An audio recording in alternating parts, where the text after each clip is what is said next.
And we're joined by Coach Charlie Strong from USF.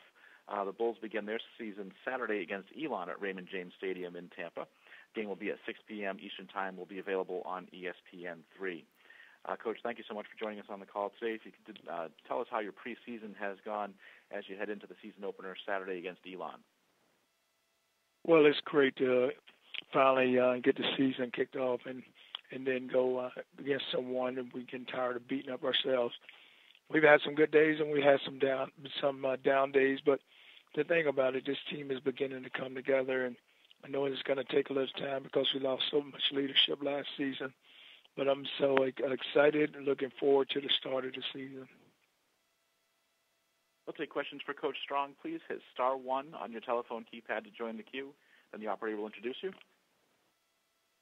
We will take our first question from Andrew Doherty from Hero Sports. Please go ahead. Your line is open. Hey, Coach. Thanks for the time this morning. Over the last couple of years, some coaches have said it might be necessary for an FBS commissioner to oversee some things for all 10 conferences, not just what's best for an individual conference or what's best for a certain situation, like scheduling, officiating. As somebody who's coached in several conferences at several schools, have you personally given any thoughts on FBS commissioner, any opinion on if you think an FBS commissioner is necessary for the sport? No, I haven't given no thought into that, and haven't. It hasn't even crossed my mind until you just asked me that question. But no, I haven't given any thought into it at all. Okay, thanks, Coach. Have a good week. Thank you. We will now take our next question from Joey Knight from Tampa Bay Times. Please go ahead. Your line is open. Coach, will you publicly reveal your starting quarterback either today or some point this week before the game? Well, we'll reveal it before the game, and that way everyone will know who the starting quarterback is going to be. Okay. And just from what you've seen on tape of Elon, what concerns you about them? What do they do well? Well, you look at it offensively, they returned a lot of players, and quarterback did a really good job of just they can move the football. He managed the game well. Defensively, they're a team that they have enough guys around them, very athletic, and they can cause a lot of issues for us. And what's going to be important for us is that we're going to have to play, and we just got to be concerned about ourselves and play with good fundamentals and good technique, and play with some energy and passion. They look kind of balanced offensively, just from what I saw last year. Did they do anything especially well offensively? Well, they can run the ball, and when you're balanced, you can run and throw, but they have a really good running game, an outstanding running back, and then when they need to get back and get the yardage down the field, they're very, very productive in throwing the football. Appreciate it, Coach. Thank you. We will now take our next question from Mark Nadusi from Philadelphia Inquirer and Daily News. Please go ahead. Your line is open. Hey, Coach, I know you said the quarterback competition is still going on. You haven't announced it, but have you made your choice yet and just not announced it, or is it still an ongoing competition this week? No, we've made our choice. We just haven't announced it yet, and we still have some days, and I'm going to make that announcement, but I just haven't announced it. Well, how hard was the decision? Because my understanding you had 3 pretty good candidates there.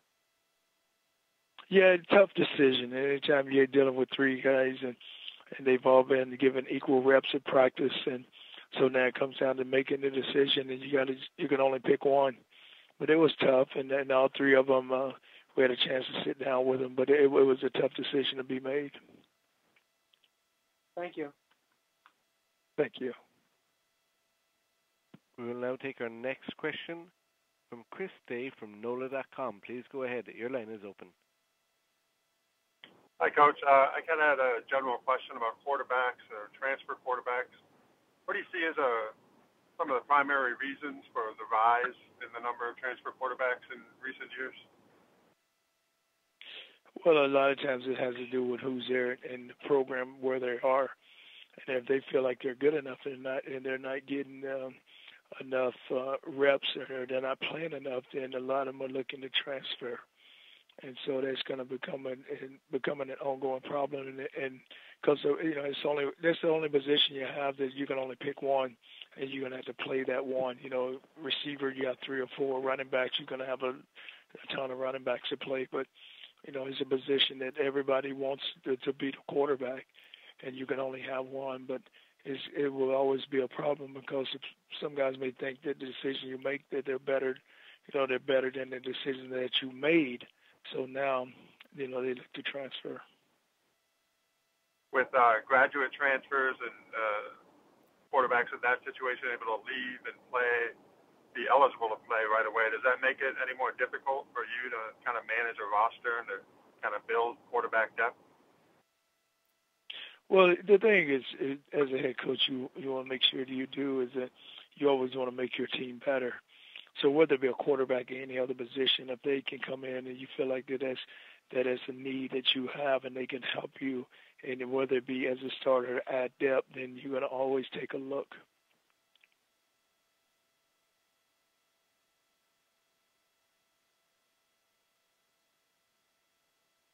We will now take our next question. We'll now take our next question from Leo Haggerty from It Sports Magazine. Please go ahead. Your line is open. Good afternoon, Coach. Hello, Leo. Coach, I hope this is many years down the road, but when you finally choose to hang up the whistle for the last time, in one sentence each, what do you hope is your legacy as a coach and as a person?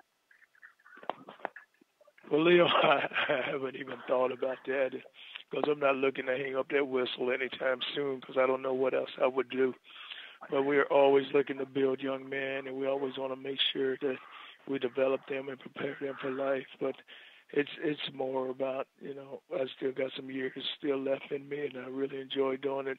So I don't know what that legacy is going to be, but I just hope that I've impacted a lot of young people. Good luck season, Coach, and I'm not putting you out to pasture yet. Yeah, you're trying to put me out there, Leo. That's why you asked me that. No, take care. We will now take our next question from Christopher Hady from Herb FM Sports Radio in Baltimore, Maryland. Please go ahead. Your line is open. Hi, Coach Strong. How you doing? Good. How are you doing? Doing great. Talk about last year, your first year down there in South Florida. What do you want to improve on for your second season down there? Well, each and every year you're looking to improve and get better. And last season we were a team that was penalized a lot. When you look at the way we played, it's something we got to get corrected. And then just look at just both sides of the ball. We need to go finish some games, which we didn't finish, and just play with and have fun playing. You always look at improvement, just fundamentals and technique. But there's so many things that you can improve on, and in each game it's going to be something different for you as you get into the season. Mm-hmm.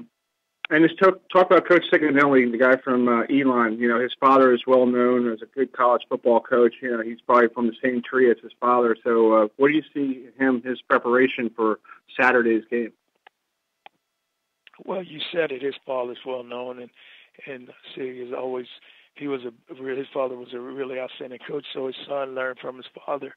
So they're going to be prepared, and he's going to have a team that he put on the field that's going to play hard, and it's a team that's going to be well coached. Coach, good luck this weekend. All righty, thank you. Coach, thanks so much for your time this afternoon. Look forward to hearing from you again next Monday.